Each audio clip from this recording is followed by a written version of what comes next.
Então abre a tua Bíblia em Mateus capítulo 6 e nós vamos nos alimentar da palavra. Quem está querendo se alimentar da palavra, diga amém. Quem está querendo experimentar a presença de Deus nesse lugar, diga amém. Você já experimentou um pouco nessa manifestação da glória de Deus na adoração. Na verdade, quando eu preguei a primeira mensagem, atraindo a presença de Deus, eu falei sobre 3 coisas importantes, que são os desafios, e nos desafios nós atraímos a presença de Deus. Eu falei sobre o propósito, quando você vive o propósito de Deus, você atrai a presença de Deus. Tem crente aí, irmão? Tem crente aí. E o último tópico daquela mensagem foi a adoração, que para mim é muito poderoso, atrai a presença de Deus. Tem crente aí? Ei, glória! Agora eu vou falar mais algumas coisas. Posso até fazer um outro sermão em cima desse daqui, se eu não conseguir terminar, porque de manhã eu parei na metade, mas tem outras coisas boas para serem ditas também. Amém? Então vamos no texto bíblico, que eu vou ler do 9 até o 15. Mas na primeira parte da nossa mensagem, está entre 9, 10 e 11. Aliás, perdão, 9 e 10. E eu gostaria que você ficasse com o texto aberto, porque eu vou usar o texto aqui com você, tá bom? Então, presta atenção. Vamos no texto bíblico? Vamos lá, versículo 9 do capítulo 6 de Mateus. Portanto, vós orareis assim: Pai nosso que estás no céu, santificado seja o teu nome. Venha o teu reino, faça-se a tua vontade, assim na terra como no céu. O pão nosso de cada dia dá-nos hoje e perdoa-nos as nossas dívidas, assim como nós temos perdoado aos nossos devedores. E não nos deixes cair em tentação, mas livra-nos do mal, pois teu é o reino, o poder e a glória para sempre. Porque se perdoardes aos homens as suas ofensas, também vosso Pai Celeste vos perdoará. Se, porém, não perdoardes aos homens as suas ofensas, tampouco o vosso Pai vos perdoará as vossas ofensas. Eu quero que você pegue esse texto, como a palavra, às vezes, desculpa eu dizer isso, mas tem que engolir essa palavra, porque a gente, às vezes, não entende isso direito, que o perdão que Deus libera na minha vida está atrelado da forma como eu libero o perdão na vida das pessoas. É forte isso, não é? Atraindo a presença de Deus. 2. O texto começa de uma forma incrível, não é? Uma forma poderosa. Quem não precisa experimentar a presença de Deus? A presença de Deus é poderosa, ela é real e ela é necessária. Não é? Nós precisamos clamar a presença de Deus. O texto ainda diz para a gente chamar a presença de Deus. A presença de Deus não é algo para você deixar para lá. E às vezes a gente faz tantas coisas, a gente não consegue clamar a Deus. Estamos passando por um problema, você fica focado no problema, tentando achar alguém para resolver o problema, um advogado, médico, ou sei lá, alguém, um coach para tentar te ajudar. E a gente não percebe que a gente precisa buscar, em primeiro lugar, a presença de Deus. É na presença de Deus que as coisas acontecem. Escuta isso, irmãos. Não é no ambiente de igreja só, é no ambiente da tua casa, do teu trabalho, aonde você está, você pode experimentar a presença de Deus. Às vezes você não tem a resposta e você precisa sentir a presença de Deus. Você precisa perceber que Ele está presente e você vai ver que Deus vai te orientar, Ele vai falar com você. Nós precisamos ter ciência disso, que a presença de Deus é o ambiente certo para que coisas sobrenaturais aconteçam. Mais ainda, quando nós estamos vivendo algo do impossível, algo que não está no nosso controle. Eu confesso para você, irmãos, nessa questão da Evelyn enfrentando um câncer, eu tenho vivido experiências poderosas com o Senhor, poderosas realmente com o Senhor, precisando da presença dEle. E a minha angústia foi eu não ter condição de resolver. Não é eu querendo um resultado rápido ou alguma coisa. O que me trouxe um pouco de angústia foi isso. Eu gostaria, mas a gente precisa entender que não é eu que vou resolver. E às vezes é coisa pequena, às vezes é coisa grande. A gente precisa entender que eu preciso da presença de Deus. Você sabe que eu até acho que a gente perde oportunidades para viver uma experiência da manifestação de Deus. A gente acha que é uma coisa qualquer e a gente deixa para lá. Mas de repente Deus quer se manifestar através daquilo. Como, pastor? Às vezes um bichinho que você tem que passou mal. Por que não? Você pode trazer a presença de Deus, orar por ele para ele ser curado. Já vi isso acontecer na minha casa, já vi histórias de outras pessoas contando que Deus curou o cachorrinho, o gatinho. A gente acaba vivendo a vida normal e a gente não atrai a presença de Deus. Se você está com uma dor de cabeça, parece que não é muito forte, mas você pode experimentar a presença de Deus nessa dor que você está sentindo. Ou numa alegria que você recebeu. Às vezes você recebeu algo e fala, mas, irmão, aproveita para você experimentar a presença de Deus na nossa vida, no dia a dia. Ele está presente. Quem crê que Ele está presente, diga amém. Mas não está só aqui. É isso aí. Ele está em vários lugares. Ele está no todo. A Bíblia diz que Ele enche o céu, então Ele enche a terra também. Então Deus está presente aqui. Qual é o problema? Eu não senti a presença dEle. Então nós temos que atrair a presença do Senhor. Tem crente aí?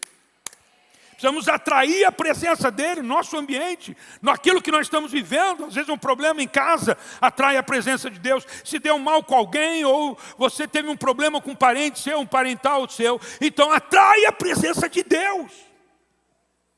Antes de conversar com o seu parente que você brigou, ou que ele brigou com você, você vai lá para pedir perdão, para consertar, atrai a presença de Deus. Eita glória, hein?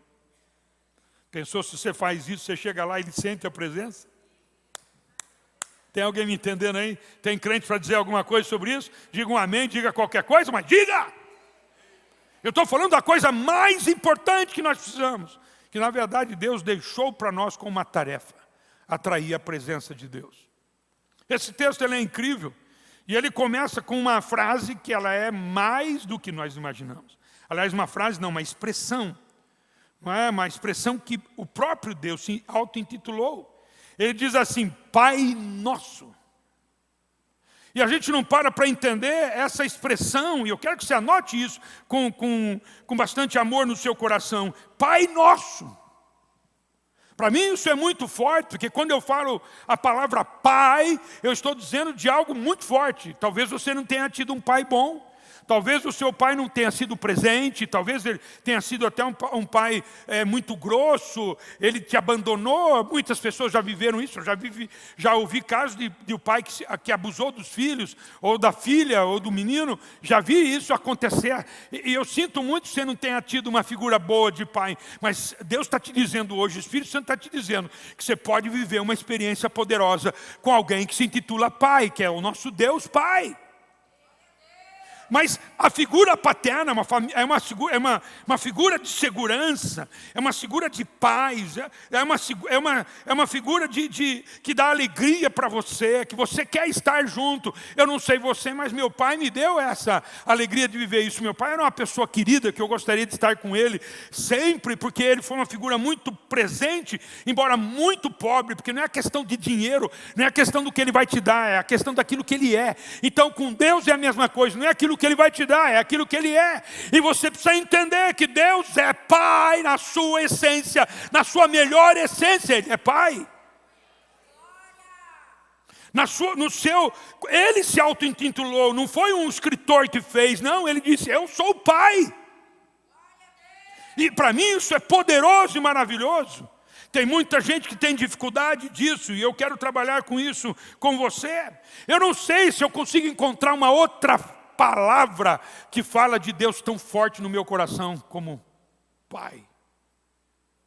Deus é Pai. E Ele mesmo disse, né? Vocês que são maus, sabeis dar boas coisas aos vossos filhos, quanto mais o vosso Pai que está nos céus fará coisas para aqueles que Ele ama. Diga aleluia por isso, porque Deus está dizendo assim, eu sou teu Pai. Eu sou teu Pai, eu sou teu Pai. Olha para alguém e diga assim, Deus é meu Pai, Ele é teu Pai também. Tem alguém crente aí para levantar a mão para dizer, eu sou crente, eu tenho o nome escrito no livro da vida? Então olha para alguém e diga assim, Deus é meu Pai. Na sua melhor essência. Está na hora de você viver algo poderoso. Nós estamos falando, não é de alguém normal, nós estamos falando do Deus que sempre existiu. Nós falamos do Deus que sempre existiu e que sempre vai existir, um Deus infinito.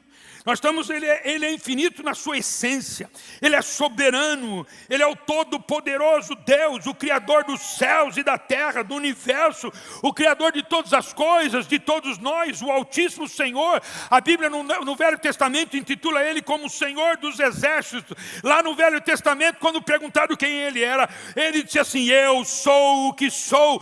Ou seja, Ele é tudo, Ele tem toda a resposta, Ele tem toda a solução, com todos os problemas que você chegar, Ele já sabe o que fazer, porque ele disse assim: eu sou o que sou. Ele não tem começo, Ele não tem fim. Eu já ouvi gente dizendo assim: queria ter tido um pai rico.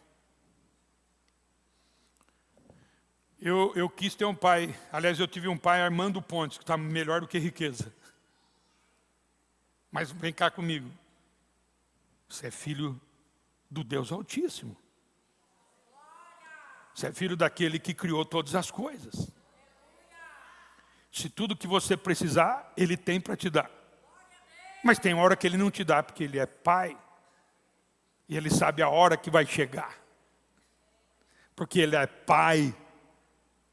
Ele pensa no teu bem, inclusive na tua dor.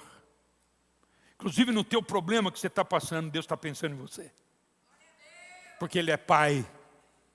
Às vezes, nas horas difíceis da vida, a gente traz a figura de Deus do Velho Testamento, que um dia eu posso dar uma aula para você sobre isso, por que era daquele jeito no Velho Testamento. A gente via Deus abrindo buraco, engolindo gente, a gente vê abrindo buraco na terra para que pessoas fossem engolidas, a gente viu nações, povos sendo destruídos, porque Deus queria que isso acontecesse. Ou seja, às vezes a gente traz aquilo, aí você fala assim: Deus, o Senhor é o quê, Senhor? Por que isso está acontecendo na minha vida? Você tem que entender, meu irmão, até para você viver coisas difíceis, você tem que entender a figura de Deus. Ele é Pai na sua melhor essência. Ele não abandona você, Ele está do teu lado. Se algo aconteceu ruim por erros seus ou erro de outras pessoas, Deus é Pai, Ele continua sendo Pai, e Ele está do teu lado, Ele nunca te abandona. Ele mesmo prometeu: eis que estarei convosco todos os dias até a consumação dos séculos. Ele não mente, Ele é Pai, absolutamente Pai, Ele está do teu lado o tempo todo. Se tem uma coisa boa é sentir a presença do Pai na hora da aflição. Sim ou não? Deus é Pai. Deus é Pai, como Deus é Pai, aleluia. Oh, glória, tem alguém para dizer um glória a Deus? E assim que Ele se apresenta no Antigo Testamento, porque Ele realmente o é, esse Deus todo-poderoso, esse Deus, o grande eu sou, o El Shaddai, o Jeová Jireh, o Jeová Elion, e tantos nomes que Ele tem. Ele é o Jeová, o El Shaddai, Ele é Deus, mas Ele é Pai. Agora, quando a gente vai no Novo Testamento, na oração mais poderosa que a Bíblia nos apresenta, a oração que identifica o cristão: eu sou cristão e eu faço a oração do Pai Nosso. Então temos que dizer sempre, em toda a nossa oração, nós temos que dizer assim: Pai Nosso. Todas as minhas orações eu tenho que dizer Papai. A Bíblia às vezes ela usa a expressão de Abba Pai, que é paizinho, aquela coisa mais aconchegante, paizinho, papaizinho, aquela coisa tão carinhosa, porque quanto mais você fala Pai Nosso, mais você se identifica como filho. Porque não é o problema só eu dizer que Ele é Pai, o problema é eu me identificar como filho.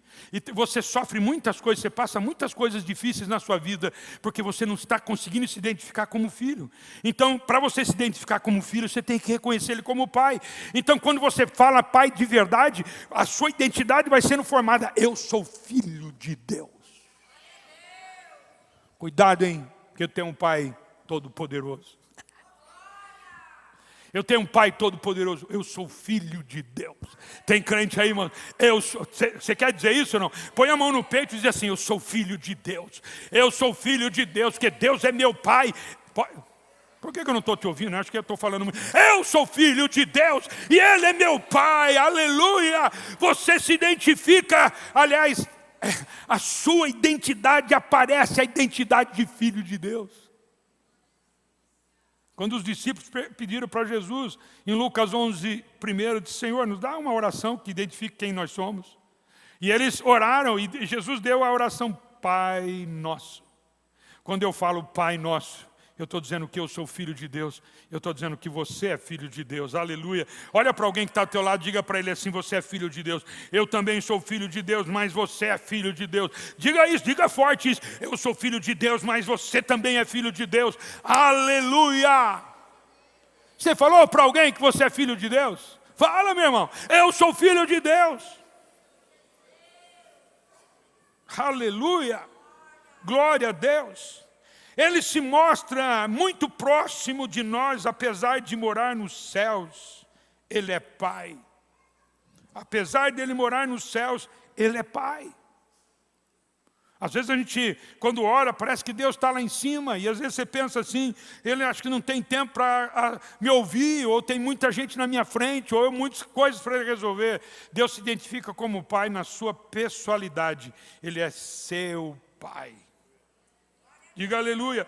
Mas ele é Pai, ele está distante. É verdade, ele está sentado no alto e sublime trono. Ele está próximo de nós, mas às vezes parece que você está entendendo que ele está distante. Mas ele já resolveu isso. Pastor, mas nós estamos na terra, ele está no céu. Primeiro que a sua presença é geral e é irrestrita. Ele alcança todos os lugares. A Bíblia diz que ele enche o céu, então ele enche a terra. Porque ela diz também que enche a terra. Ou seja, Deus está presente no céu. Não me explica como, mas Deus está presente na terra, ele está aqui, ele é o nosso Pai, mas ele deixou um texto bíblico fantástico para resolver esse problema, para você ficar seguro quanto a isso. Abre a sua Bíblia em Apocalipse, capítulo 21, versículos de 1 a 4.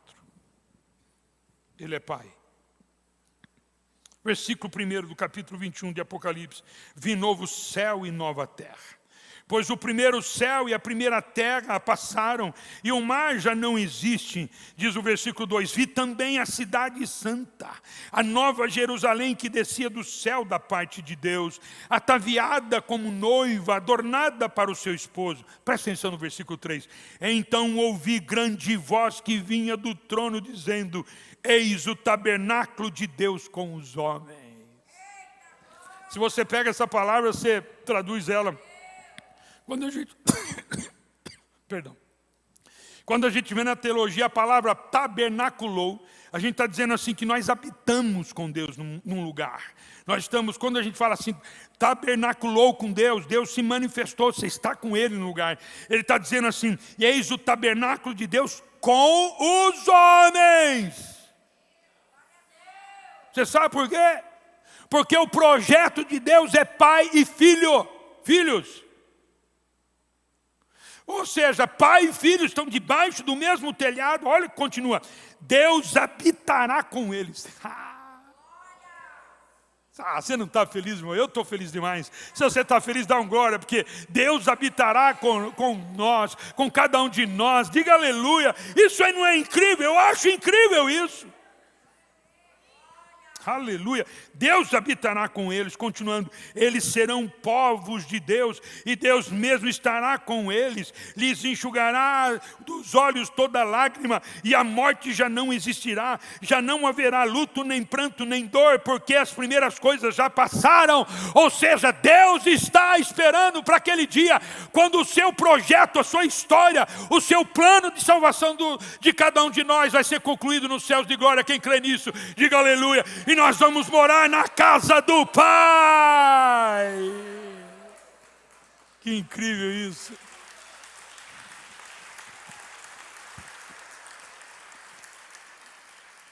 Você quer atrair a presença de Deus? Se você quer atrair a presença de Deus, tenha Ele como Pai. Tenha Ele como Pai, porque Ele quer você como filho. Vou repetir. Você quer atrair a presença de Deus? Chama papai. Chama paizinho. Chama meu pai. Você vai atrair a presença de Deus. E Ele vai te tratar como um filho amado. Aleluia. A Bíblia diz que Ele nos comprou com bom sangue. Com sangue carmesim. E Ele nos comprou para nós nos tornarmos filhos de Deus. Nós somos filhos de Deus pelo sangue de Jesus que foi derramado na cruz do Calvário. Ele nos comprou com bom sangue. Ele deu a vida por você e por mim. E agora nós fazemos parte da família de Deus. Nós somos filhos de Deus, Pai. Aleluia. E vamos morar com Ele eternamente. Então, em toda circunstância, por favor, não esqueça quem você é.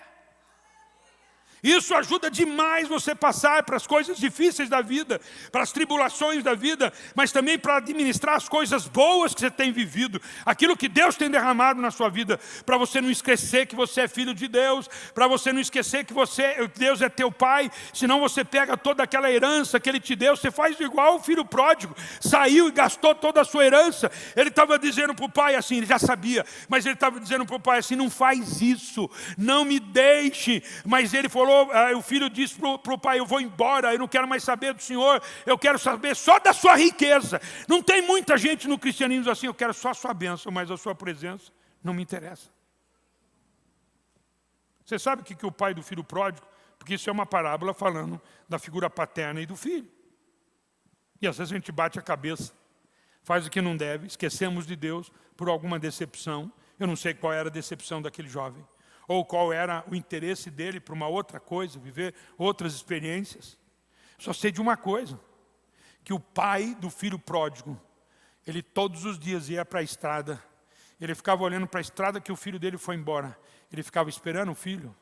Como é que o senhor sabe disso? Porque quando ele estava voltando, o pai estava lá. Então não foi só naquele dia, ele não sabia o dia da volta. Então eu acredito que todos os dias, eu não sei quantos dias foram esses, mas eu tenho certeza que o pai do filho pródigo, ele ficava sempre naquela estrada esperando, meu filho um dia vai voltar. Deus sempre está te esperando para você voltar, para morar na casa dele, para você. Tem crente aí, mas eu acho isso incrível, maravilhoso, porque eu não estou falando de uma pessoa comum, eu estou falando do Senhor dos senhores, o Deus dos deuses, aquele que tem todo o domínio, aleluia, aquele que construiu, eu estou dizendo Deus todo-poderoso, aquele que faz tudo, pode fazer tudo. Esse Deus está te esperando sempre. Às vezes a gente volta para lá, a gente esquece de quem Ele é, a gente fica revoltado porque não recebemos o que gostaríamos. Às vezes vem uma notícia ruim, igual essa que aconteceu com a minha esposa, que não é fácil de ouvir. Qual é o caminho que o senhor tomou, pastor? Mais próximo de Deus do que nunca. Porque se alguém tem a resposta para isso, é Ele. Se alguém tem a cura, é Ele. Porque, não sei se você sabe, mas eu tenho um pai que cura. Na verdade, ele é chamado por nós o médico dos médicos. Na verdade, ele conhece tanto a minha esposa que ele sabe como consertar aquilo. E você sabe que eu estou assim, feliz da vida? Porque eu sou filho desse pai. Quem é filho de Deus dá um grito de aleluia e glória a Deus. Porque não esqueça, fortaleça a sua identidade de filho. Aleluia! Tem crente para dar um aleluia comigo aí, irmãos? Oh, glória! Então a primeira coisa importante demais para você atrair a presença de Deus é você entender que Deus é teu pai. E entendendo que Deus é teu pai, você vai fortalecer a sua identidade de filho. Então entenda que Deus é teu pai. E Ele cuida de você, Ele não é um pai ausente, Ele não é um pai que está preocupado com você o tempo todo, olhando para você, querendo te abençoar, não te dando algo que vai te estragar, não deixando crescer, chegar algo em você que você não consiga carregar. Ele sempre vai derramar na sua vida aquilo que você pode carregar. Então Ele é pai, então Ele não vai trazer antes nem depois, nem antes nem depois, Ele vai fazer na hora certa. Deus não chega atrasado. Tem uma frase ignorante, desculpe, que as pessoas dizem aí, Deus tarda, mas não falha. Que Deus tarda, rapaz? Que Deus tarda? O que é tarda, né? Deus tarda, mas o meu pai chega na hora certa. Seu pai chega na hora certa. Diga aleluia por isso. Segunda coisa boa aqui, ele diz assim, Pai Nosso, depois ele diz assim, venha o teu reino. Uma outra maneira para nós experimentarmos a presença de Deus é clamar, venha o teu reino, venha o reino de Deus sobre nós, venha o reino de Deus na minha vida, venha o reino de Deus aonde estou.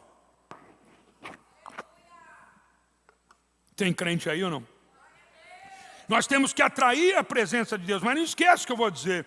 Toda oração que você faz, não esquece disso. A oração que você faz, Deus inclui você para que aquilo aconteça. Se eu estou pedindo para que venha o reino, Ele tá na certeza que eu faço parte da construção do reino de Deus. De trazer o reino de Deus. Como assim, pastor? Você está inserido, aleluia por isso, para trazer e construir o reino de Deus na terra. Deus faz através de cada um de nós. Como é que o seu reino ele é estabelecido na terra? Perdão. Ele é estabelecido na terra através de mim e de você. Porque, na verdade, se você perceber bem na parábola do filho pródigo, quem é que estava cuidando das coisas do pai? Os filhos. Quem é que cuida das coisas do pai nessa terra? Os filhos. Se o reino do pai está aqui, eu tenho que cuidar e construir esse reino. Eu sou responsável, mas como eu faço, pastor? Ele usa quem você é. Ele usa os valores que você tem, caso você tenha. Se você não tem valores espirituais, por favor, acerte isso. Se você não tem valores cristãos, acerte isso. Ele faz com valores, com princípios cristãos. Se você não tem princípios que norteiam a sua vida, princípios cristãos, então acerte isso. Por quê? Ele faz o reino de Deus estabelecer aonde eu estou, através da minha vida, com os valores e princípios, nas minhas atividades, no meu exercício de ser cristão. Tem alguém entendendo? No meu exercício de ser cristão, eu começo a estabelecer o reino de Deus. Eu começo a trazer o ambiente do reino de Deus. Eu começo a trazer o ambiente das coisas que vão acontecer, porque eu sou responsável por isso. Irmãos, ninguém tem o poder de mudar o ambiente de um cristão, de um filho de Deus. Nenhuma circunstância pode mudar o ambiente de um filho de Deus, a não ser com a presença dele. Ninguém pode mudar quem eu sou. Não é porque eu ouvi uma notícia que não é boa de ser ouvida, uma notícia que a minha esposa estava com câncer. Essa notícia não tem poder para mudar quem eu sou. Eu sou filho de Deus, então eu vou construir o reino de Deus através daquilo que eu estou vivendo. Aonde você chegar, o reino de Deus tem que chegar junto, porque você está construindo.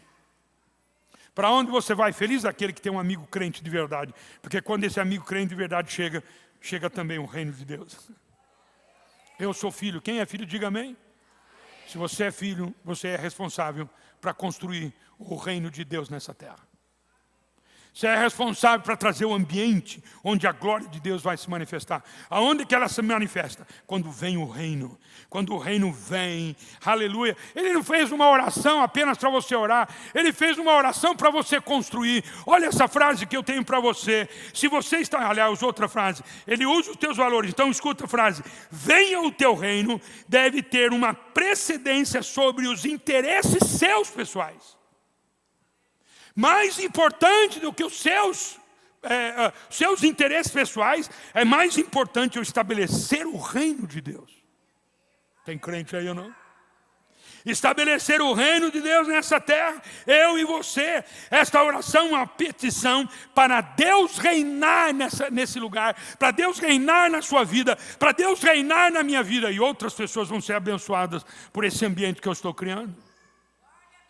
Se você chegou num lugar onde as coisas não estão boas, se você chegou numa empresa para trabalhar onde tem pessoas perturbadas, você vai mudar esse ambiente. Você vai fazer isso. Quando você chega no local, o ambiente tem que mudar. Aí você chega no local e diz assim, nossa, esse ambiente está muito pesado, eu não estou aguentando nada disso, irmão. Começa a construir o reino de Deus ali. Começa a trazer paz. Se tem alguém lá na empresa que ninguém aguenta, você vai lá naquele cidadão, que é muito difícil de lidar. Vai lá e trabalhe com ele, começa a falar com ele, estabeleça os valores do reino, estabeleça os princípios cristãos, comece a falar coisas boas, comece a orar por ele, porque você é cristão. Porque você é filho. Porque você é filho de Deus, filha de Deus, então você vai fazer o que as outras pessoas não fazem. Se todo mundo está praguejando contra o chefe, todo mundo está xingando o chefe, você não vai fazer isso. Por quê, pastor? Porque eu sou filho de Deus, sou responsável para trazer um outro ambiente. Agora, cristão, presta atenção. Se você não consegue criar um ambiente do reino de Deus aqui, não é lá fora que você vai. Se você não consegue criar o ambiente do reino de Deus, construir o reino de Deus dentro da tua casa, Não é lá fora que você faz. Na verdade, é uma incongruência. Parece que é uma mentira até. Se você lá fora é um bom cristão e todo mundo te admira, e na tua casa não. A primeira pessoa que tem que falar que você está construindo o reino de Deus e sente a presença de Deus, é agraciada por Deus através da sua vida, é sua esposa, seu marido, seus filhos, seu pai, sua mãe. Eu sou responsável para construir o reino de Deus dentro da minha casa. Como, pastor? Com princípios cristãos e com valores espirituais. Eu estou lá. Então eu vou amar muito a minha esposa, até quando ela está na TPM, irmãos. TPM é tapa. Tu conta ela, menos a Evelyn. Beijo pra você, amor. Você não tem isso. Está me assistindo, né? Enfim, mas assim... Mas, enfim, eu sou responsável para trazer um ambiente de fé, de paz. Se tem algum problema, vamos resolver. Por quê? Porque eu sou filho de Deus. Quem é filho de Deus, diga amém. Então não cobre, escuta a frase, não cobre do outro aquilo que você não tem. Não cobre.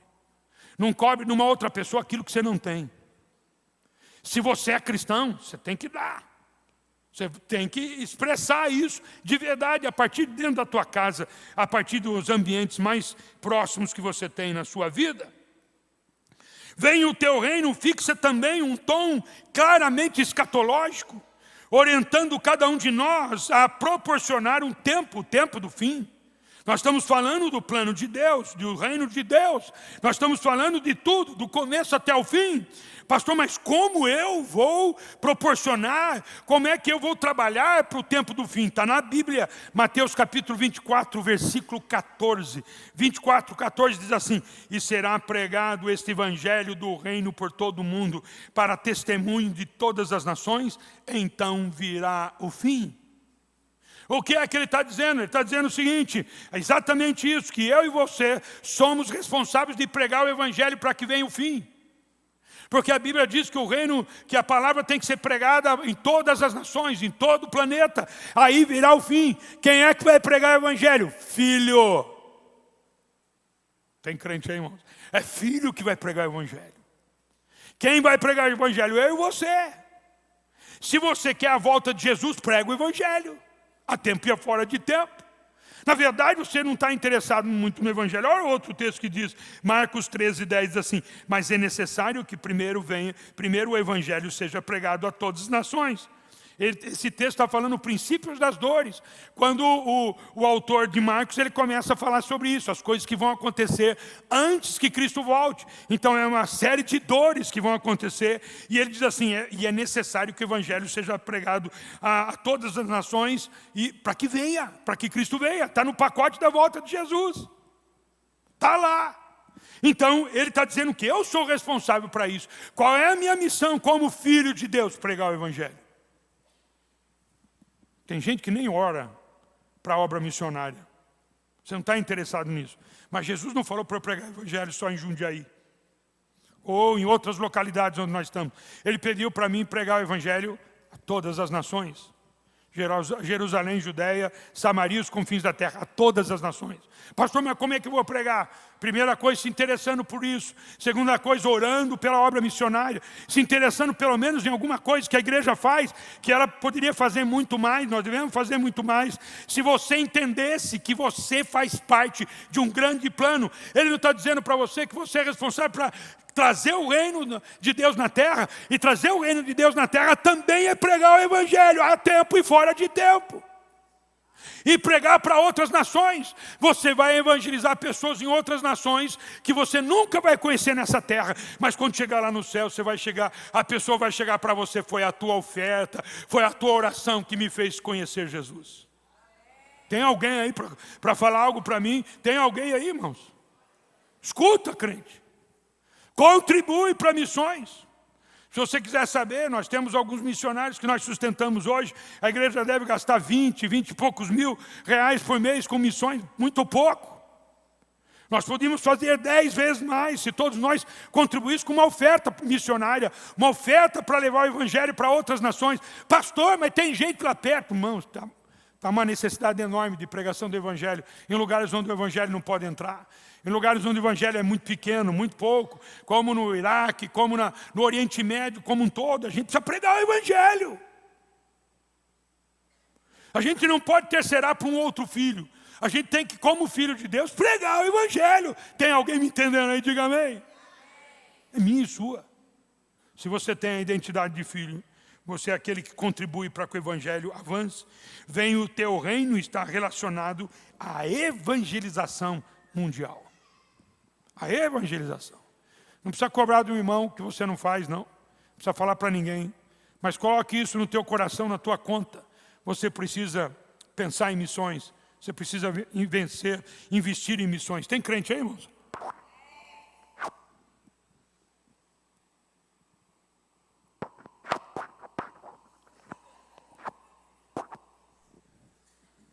Bonitinho. Quem tem que pregar missões? Quem tem que amar missões? Irmãos, a casa de Deus precisa amar a obra missionária.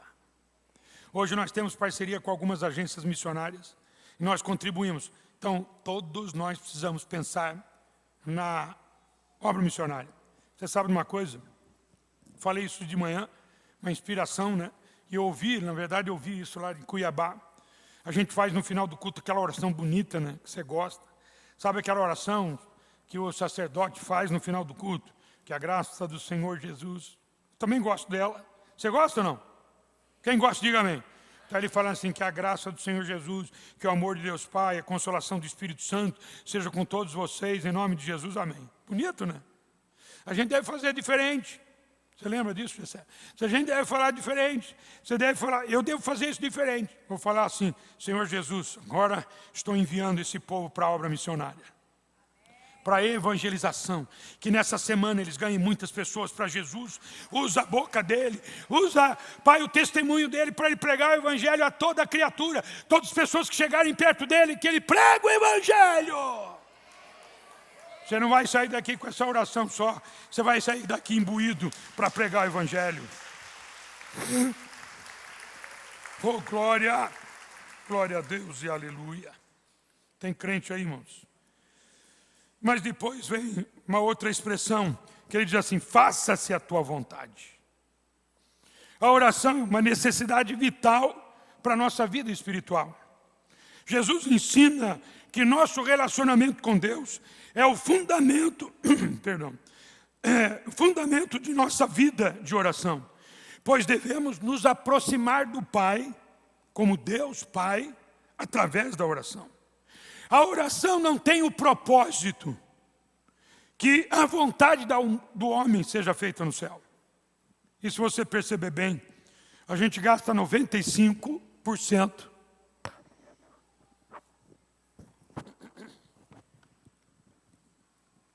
A gente gasta 95% da nossa oração pedindo para nós. A gente usa a ferramenta poderosa chamada oração. A gente ora mais para as nossas necessidades do que pelo reino. Verdade ou não é? A gente pensa mais nas nossas dores. Irmãos, e confesso para você que não é fácil. Não é fácil você trocar essa oração. Não é fácil você inverter essa oração. É claro que a gente acaba colocando coisas, às vezes, que não deveriam ser colocadas. A gente precisa saber que a oração que muda a nossa história é a oração que eu atraio à presença de Deus. Porque Ele está falando isso. Faça-se a tua vontade. A nossa oração é essa. Deus, faz a tua vontade. Jesus fez isso. Quando você vê lá em Mateus capítulo 26, 39, quando Jesus estava no Getsêmani, Ele chega para Deus Pai em oração. Ele diz, Pai, se for possível, afasta-me esse cálice. Afasta-me esse tempo de dor. Afasta-me isso que eu vou passar agora.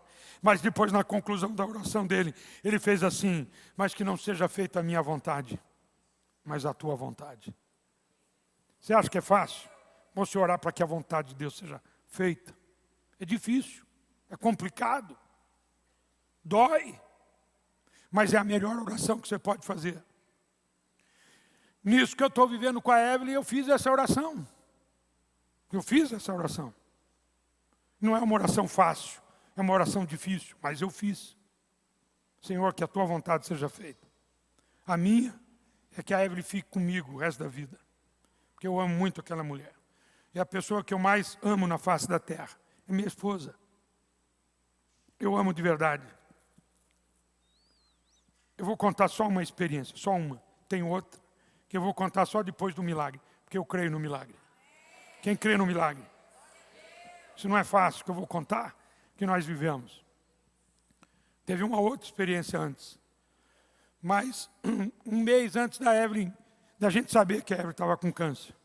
A Evelyn, depois de 3 dias de ter uma experiência com Deus, ela veio e me conta. Clóvis, eu preciso te contar uma coisa. Eu falei, conta. Ela falou assim, Deus falou comigo. Eu falei, fala, meu bem. Ele falou comigo assim, arrume a tua casa, acerte as tuas coisas, porque eu vou te recolher. Eu falei assim, Evelyn, de jeito nenhum. Não, Clóvis, ele falou, eu vou te recolher. Eu falei, mas eu vou orar, vou falar com ele, para ele não te recolher. E eu confesso para você que isso eu deixei de lado. Falei aquilo com ela e deixei de lado. Um mês depois, veio a notícia que a Evelyn estava com câncer. Eu chorei tanto, irmãos. Eu chorei. Falei, Deus, não leva a Evelyn. Não faz isso. Jesus muda essa história. Muda. E diante do meu choro, do jeito que eu estava, eu cheguei a falar assim para ele, Jesus, mas seja feita a tua vontade. O Senhor vai ser glorificado em qualquer quadro, em qualquer situação. Eu não penso que foi fácil, foi difícil.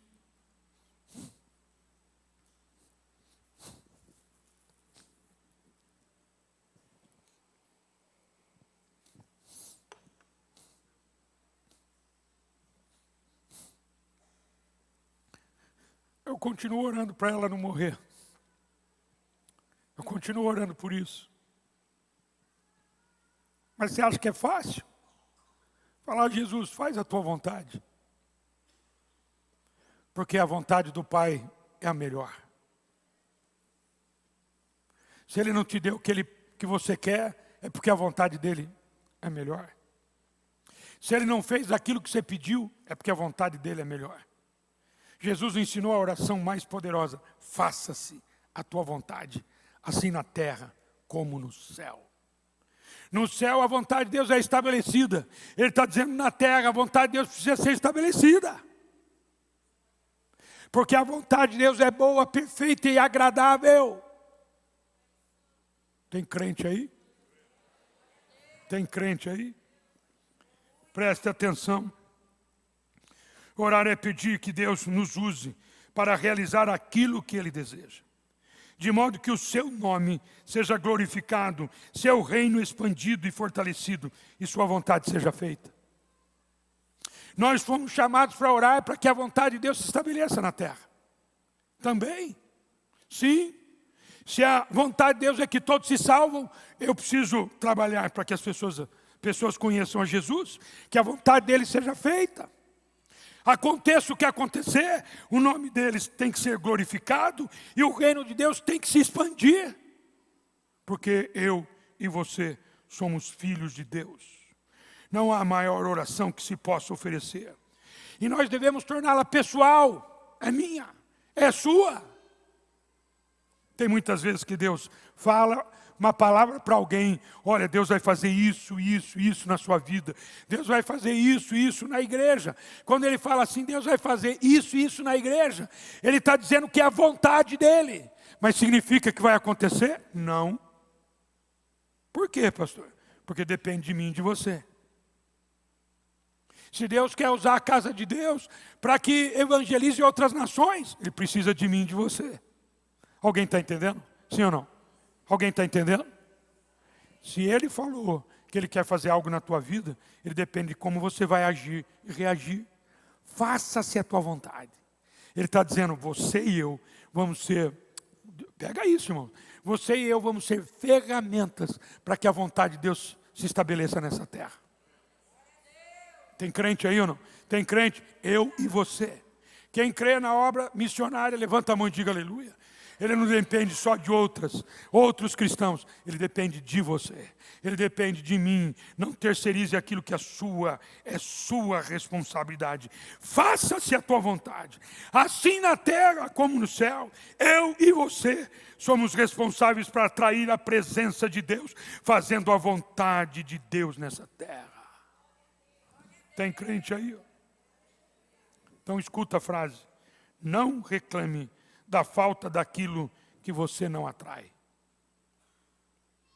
Pastor, eu preciso da presença de Deus. Não reclame. Por quê?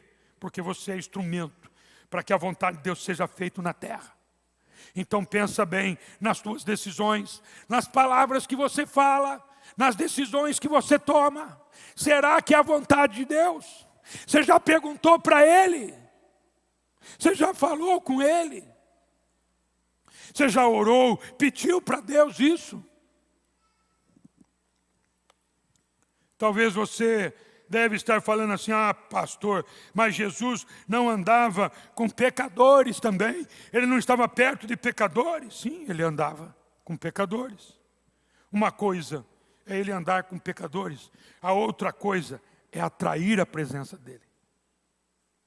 A Bíblia diz que ele andava com pecadores, mas atrair a presença dele é outra coisa, totalmente diferente. Atrair significa fazer ele amar e se apaixonar para estar com você. Lá no tempo dele, Jesus aqui na terra, ele sempre estava numa região chamada Cafarnaum, porque tinha famílias que ele amava estar junto. Família de Lázaro, junto com as suas irmãs, Maria e Marta. Ele estava frequentemente lá, porque as pessoas conseguiam atrair ele lá, servindo, né, tratando ele bem, e não mudou. Na verdade, atrair significa puxar para si, seduzir, encantar, fascinar. Aí ele diz assim, vocês estão criando um ambiente do meu reino, aleluia. Vocês estão fazendo a minha vontade, é nesse lugar que eu quero estar. Fazer a obra missionária é fazer a vontade de Deus. Sair perdendo para não ganhar de forma errada é fazer a vontade de Deus. Fazendo a vontade de Deus. Tem crente aí, irmão? Se tem crente, diga amém. Você traz o reino de Deus na terra através das suas decisões. Se você está fazendo a vontade de Deus ou não. Tem muita gente que briga por qualquer coisa. Briga no trânsito. Você não consegue ser generoso nem com teus pais. Você não tem valores para atrair o reino de Deus, você não faz a vontade de Deus. Qual é a vontade de Deus? Você sabia que a Bíblia diz assim, que quando você dá alguma coisa para um pobre, você empresta para Deus? Você sabia disso? Tem gente que nem põe dinheirinho no carro, para assim, eu vou ter que dar essas moedas. Irmãos, põe dinheiro lá, para você ter que dar para alguém. Leva um dinheiro no teu bolso, porque pode ser que você encontre alguém na rua e você vai acabar dando esse dinheirinho para a pessoa. Pastor, mas não tenho. Eu também não. Mas a Bíblia diz, se você não for fiel no pouco, Ele não vai te dar muito, porque que Ele vai te dar? Se você não dá nem R$5, que você poderia dar, você não dá. A gente precisa colocar princípios para atrair na nossa vida, princípios que atraem a presença de Deus. E generosidade é uma delas. Você acha que Deus pede tudo, Ele tira tudo de você. Isso não é verdade. Pastor, Ele pede meu dízimo, pede minha oferta. Aí tem a oferta da arca. Irmãos, Ele não está pedindo para você dar. Ele está pedindo para você confiar em Ele como um pai. Porque quando você entregar na mão dEle, Ele vai te dar muito mais. 3, 10, 20 vezes mais. Não foi eu que prometi, foi Ele. Se você tem Ele como pai, Ele diz que quando você é dizimista e ofertante, Ele diz que as janelas dos céus vão se abrir. Se você não acredita que Ele vai fazer, é bem provável que você não tenha a identidade de pai, você não consegue entender Ele como pai. E a gente desconfia. De pai não se desconfia. Porque Ele diz que Ele é um bom pai e vai fazer coisas maiores e melhores. Comece a colocar princípios, obedecendo ao Senhor, trazendo a vontade dEle. A vontade dEle é que eu crie o ambiente do reino de Deus, para que pessoas sejam impactadas, sejam curadas, sejam salvas, elas experimentem a presença de Deus. Tem crente aí, irmãos? Atrair a presença de Deus é tudo que nós precisamos. Eu preciso terminar, mas eu preciso falar coisas que estão nesse texto. Estão no capítulo 6. Você fica com o texto aberto que você vai ver. Contexto que atrai a presença de Deus. Ele vai discorrendo, você vê que ele vai terminar exatamente com aquilo que nós precisamos. Ele vem agora e fala como jejuar. Você lê o texto de como você deve jejuar. Como é que você deve jejuar? Você deve jejuar não aparecendo para as pessoas. Não mostrando que você está passando mal. Ele até fala assim, toma um banho. Toma um banho, fica bem, fica com a cara boa. Para não mostrar que você está sofrendo. Na verdade, ele está dizendo assim, eu quero que apareça só a minha glória. Só a minha glória. E ele está dizendo outra coisa para você. Eu quero que você entenda que aquilo que é de suma importância para você é o que te mantém de pé. Você vai entender que a minha presença é mais importante do que o pão que você come. Jesus viveu essa experiência. Nem só de pão vive o homem, mas de toda a palavra que sai da boca de Deus. Não foi o que ele falou? E ele está dizendo para mim e para você, eu deixo coisas tão importantes. Não é para mim ficar batido, muito pelo contrário. É para eu ficar melhor. É para eu ter mais força. Pastor, mas está tirando a comida de mim. É lógico, você tem que passar por aquele processo difícil para entender que o teu físico vai ficar de pé. Mas o teu espiritual vai ficar mais de pé ainda. Esse contexto de jejum é um contexto da manifestação da glória de Deus. Eu já contei a minha experiência para vocês, quando Deus me deu o dom de intérprete de línguas. Ele me falou depois de alguns dias, ele falou que esse dom chegou porque eu fiquei um pouco mais de um ano aqui orando todos os dias pela manhã. Todos os dias. Eu estava aqui orando, saía da minha casa em jejum e vinha para cá orando. O pessoal da oração que quer aumentar o tempo de oração, inclusive. Eles querem ter alguns dias de 6 da manhã até meio-dia. Porque orar é bom demais. A orar se atrai a presença de Deus. Mas no contexto de jejum, você está dizendo, Deus, Tu és mais importante que o pão que eu como. Eu quero sentir a Tua presença. Eu quero que todo o meu corpo, minha alma, meu espírito, esteja livre, não pensando em nada. Literalmente, meu organismo não esteja trabalhando por nada, para ficar fazendo o processo de gestão, nada. Eu quero que toda a energia, todo o meu físico esteja preparado para receber a presença de Deus. Tem crente aí? Segunda coisa, os tesouros dos céus. Todos que investem nessa vida, eu não sou contra você investir, mas presta atenção. Todos que investem na vida para o futuro, eles escolhem um investimento talvez o mais rentoso e que consiga garantir o teu futuro. Pergunto para você, o que o dinheiro vai garantir o teu futuro? Ah, pastor, ele vai permitir que eu viva uma velhice boa, que bom. Mas eu não estou falando desse futuro. Eu estou falando do futuro depois da morte. Depois, na eternidade. O dinheiro vai garantir o teu futuro? Não. O dinheiro vai garantir que você chegue no tabernáculo de Deus para viver com Ele eternamente? Não. Não, de jeito nenhum. Você vai investir aonde? Onde isso acaba, porque as coisas podem perder. Vou repetir, irmãos. Eu não sou contra alguém que organiza sua finança, e você tem condição de guardar dinheiro. Não estou criticando isso. Eu estou criticando, fazendo uma crítica, aonde é que você põe mais peso, aonde é que você põe mais importância.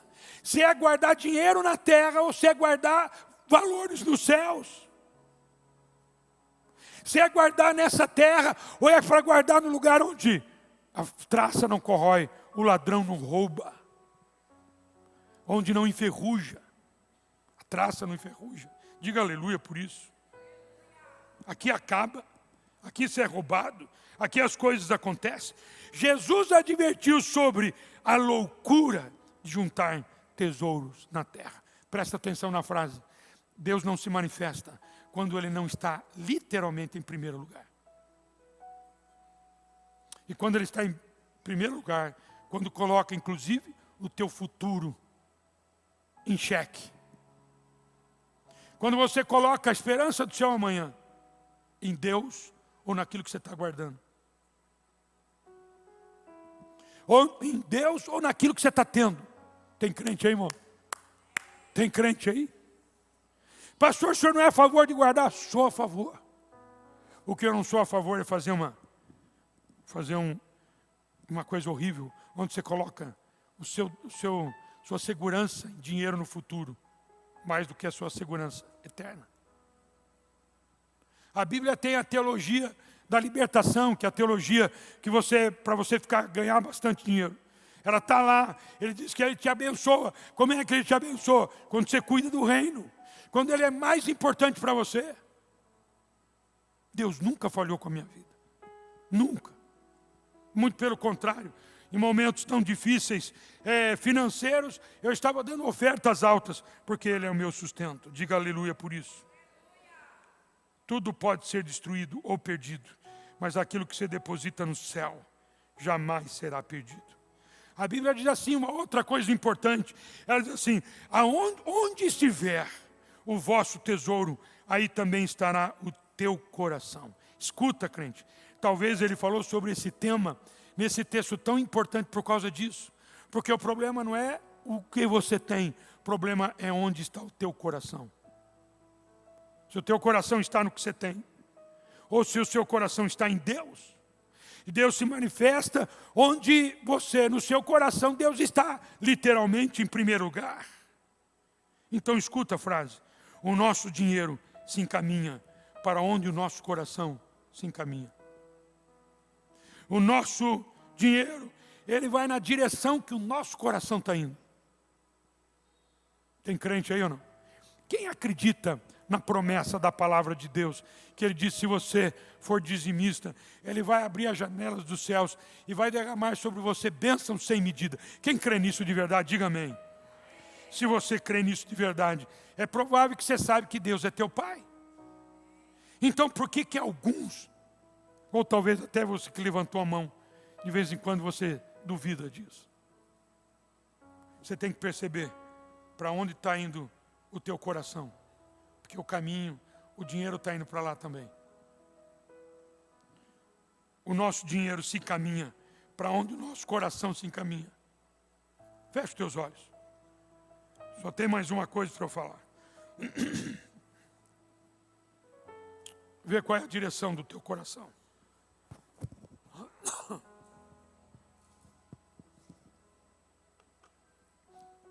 Onde é que teu coração bate mais forte? Onde é que as tuas conversas se direcionam? Tem crente aí ou não? Onde é para onde você fala o que você mais gosta de falar? Eu amo falar de Jesus para as pessoas. Não é porque eu sou pastor. Sou isso desde pequeno. Aprendi isso, a evangelizar. Presta atenção para onde está o teu coração. A Bíblia diz, aí estará o vosso tesouro. Se o teu coração está indo na direção da vontade de Deus, fazer a vontade de Deus, construir o reino de Deus nessa terra, de evangelizar as pessoas, contribuir para missões, ser dizimista, né? Fazer ofertas alçadas, como é a da campanha da arca. Pensa direito nisso. Mais uma coisa, ele fala sobre luz e as trevas. É totalmente diferente e injusto você exigir de uma pessoa que não enxerga, ela enxergar algo. Ele está dizendo assim, luz e trevas. Olha, pastor, você vai ver.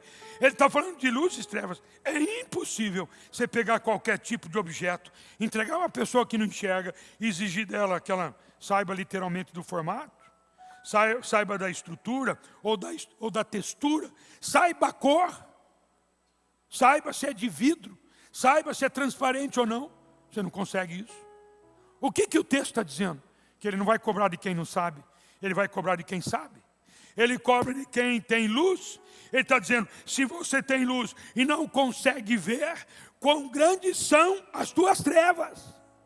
Se você não consegue entender o que é o reino de Deus, se você não consegue entender que você faz parte do reino, para atrair a presença de Deus, que eu sou responsável.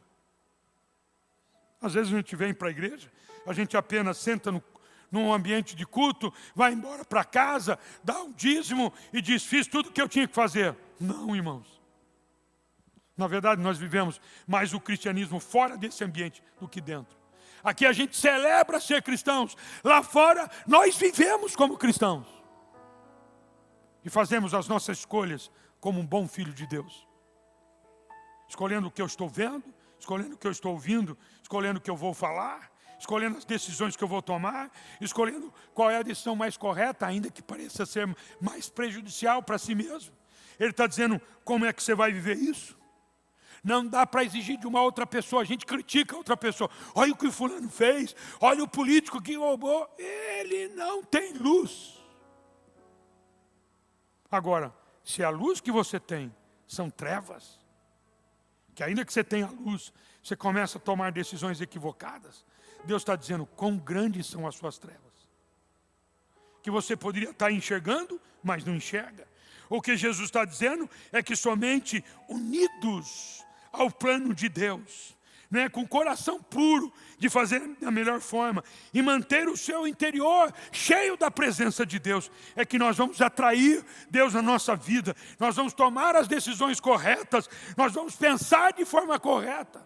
Vou repetir, ainda que pareça que você esteja perdendo. Você vai entender que Deus é muito mais e muito melhor, até nos momentos difíceis. Tem crente para dizer um amém e um glória a Deus aí?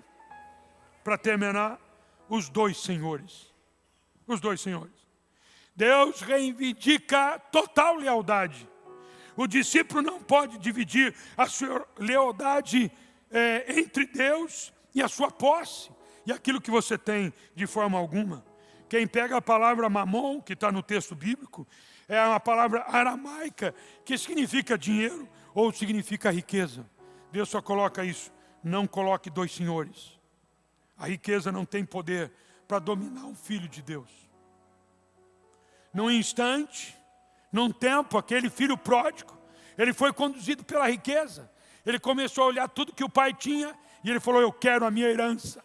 Eu quero fazer com ela o que eu quero. Eu quero viver essa vida com essa herança. E o pai dele entrega toda a herança para ele. Ele estava interessado apenas nisso. Tem muita gente que vem na igreja e fala assim, eu vou para lá e fica rico e cai fora. Eu sei disso. Sou pastor não faz pouco tempo. Fazem 34 para 35 anos. Você quer atrair a presença de Deus?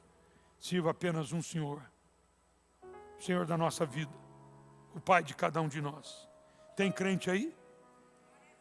Fique em pé comigo. E aí ele diz o seguinte, Mateus capítulo 6, versículo 33.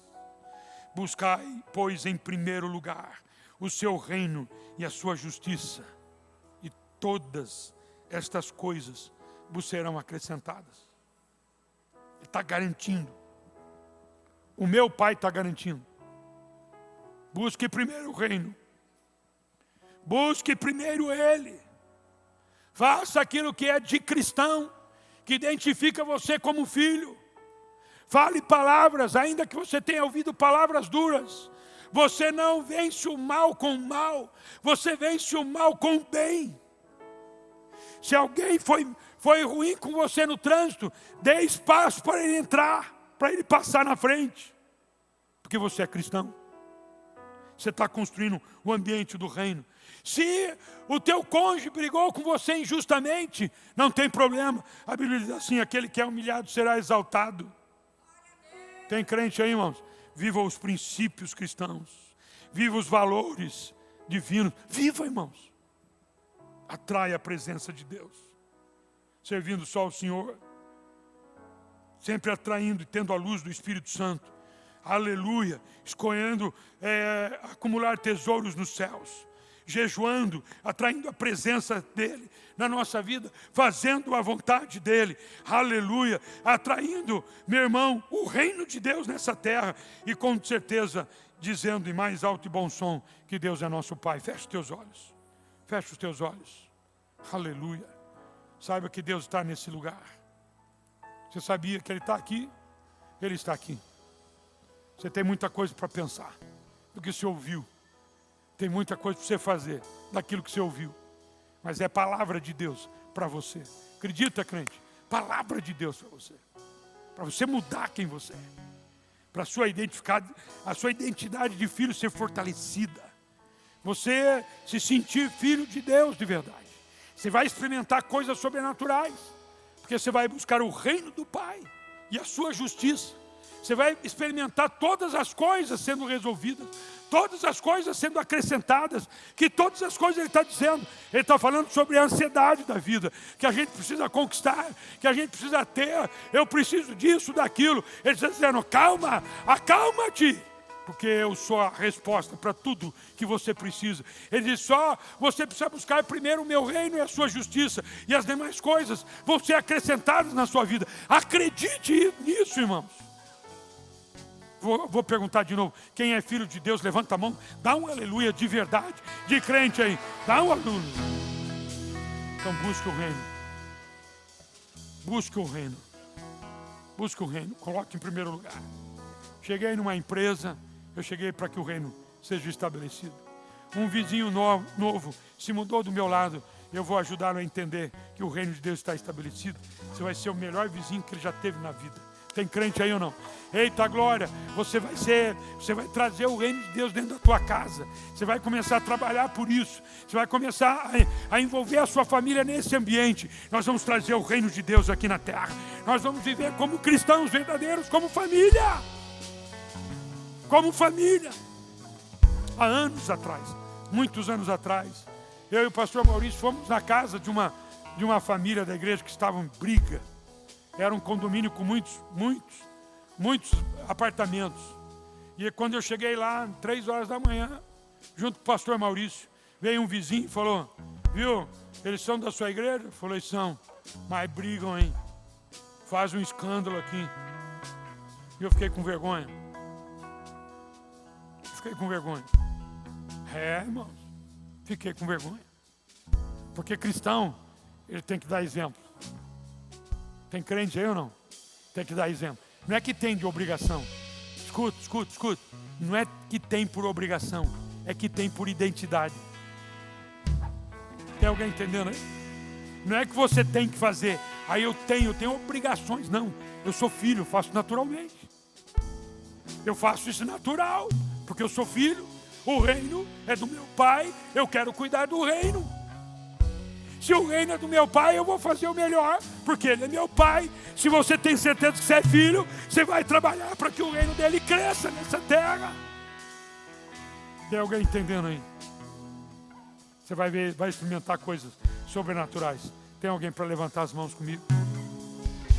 Faz a sua oração. Faz a sua oração. Ora por você. Ora por sua vida. Pode orar, meu irmão. Se alguém sente que deve sair do seu lugar e vir para cá, sai do seu lugar e vem para cá. Se você está sentindo, é porque tem alguma coisa que Deus quer fazer com você. Se você está sentindo sair do seu lugar aqui para experimentar isso, sai do seu lugar e vem. Vem, porque algo vai acontecer com você. Quando Deus fala muito forte no nosso coração, é porque Ele vai fazer com você.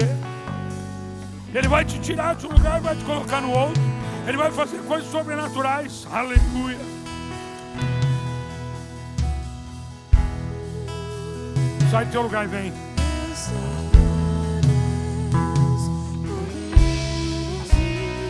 Sai do teu lugar e vem. Pode vir.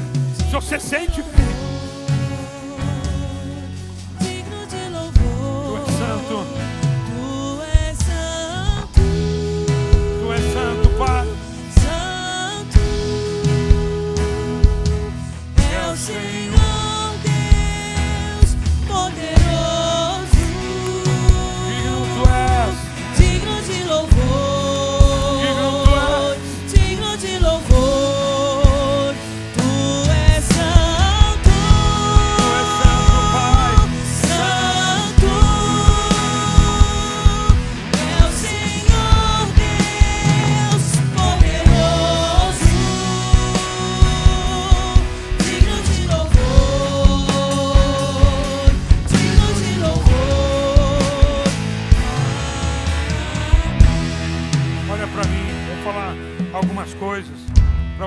vontade. Talvez você nunca experimentou essa identidade de filho de verdade.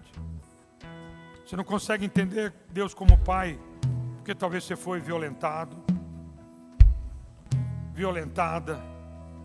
Talvez seu pai tenha sido muito ruim com você.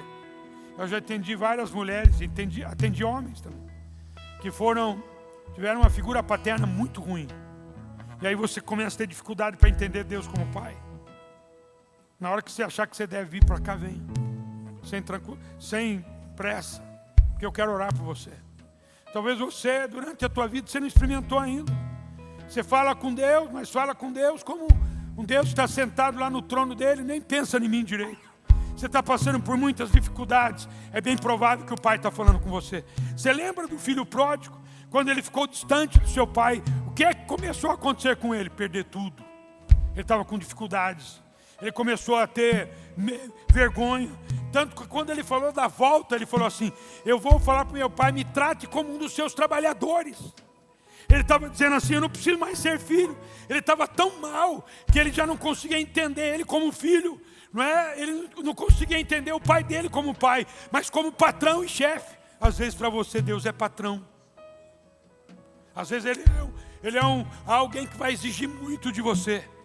Não, Deus não precisa exigir nada de ninguém. Ele precisa só que os filhos façam o que tem que ser feito. Se tem alguém que não entendeu essa figura direito, você sente que você deve vir para cá, venha. Porque eu quero orar por você. Canta mais uma vez enquanto alguém sai do seu lugar. Em nome de Jesus. Se alguém quer receber Jesus como Salvador e ter Deus como Pai, também saia e vem para cá. Venha assim, venha. É o Senhor Deus poderoso, digno de louvor. Oh, glória!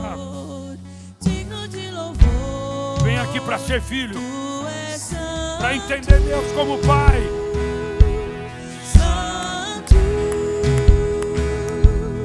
É o Senhor Deus poderoso, Talvez você esteja se sentindo só. digno de louvor, digno de louvor. Tu és santo, santo. É o Senhor Deus poderoso, digno de louvor,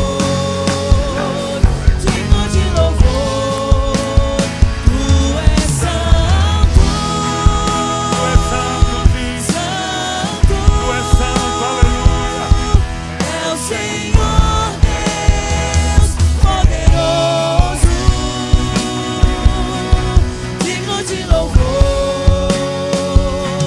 digno de louvor.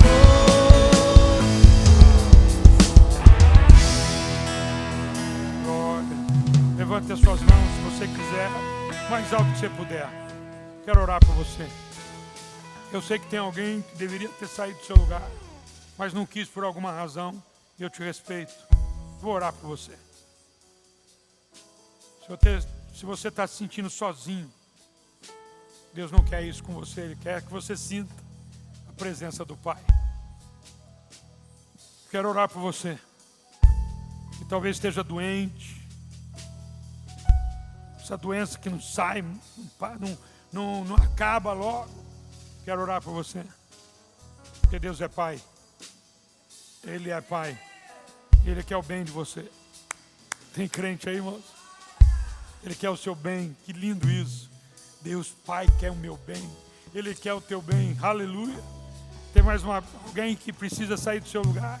Vai ser importante para você, mais do que você imagina. Mas eu estou aqui, pastor. Eu sei que você está aqui, mas é o passo que você vai dar, vai fazer bem para você. Tem alguém que precisa sentir isso. Sai do seu lugar e vem para cá. Deus quer trabalhar no teu coração, quer trabalhar na tua alma. Ele quer que você viva experiências sobrenaturais em Deus. Aleluia.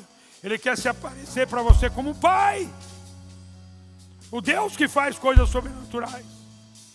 Pai, eu oro por esses irmãos que vieram aqui. Eu oro por esses irmãos que estão aqui, que estão pela internet. Jesus, obrigado pela tua palavra que nos ensina como viver o reino de Deus na terra, como construir o reino de Deus nessa terra. Pai bendito, desperta cada um de nós. Desperta esse irmão, essa irmã. Desperta para viver algo sobrenatural. Senhor, em especial essas pessoas que vieram aqui à frente por alguma coisa, Senhor. Eles precisam viver uma experiência contigo. Jesus, se revela para eles como Pai. Meu Deus, para que eles possam, Deus, sentir realmente como filhos comprados pelo sangue de Jesus. Eu oro e abençoo, Senhor, com toda a sorte de bênção. Que essa palavra fique no coração. Nós vamos sair daqui hoje dizendo: nós temos um Pai. Nós somos filhos de Deus, Pai. Nós somos filhos de Deus, Pai. Nós somos filhos de Deus, Pai. Nós declaramos isso com a nossa alma e o nosso coração. E cremos nessa oração. E quem crê, diga amém, amém e amém. Aleluia. Saia daqui com a sua bênção, porque papai tem bênção para nós. Aleluia.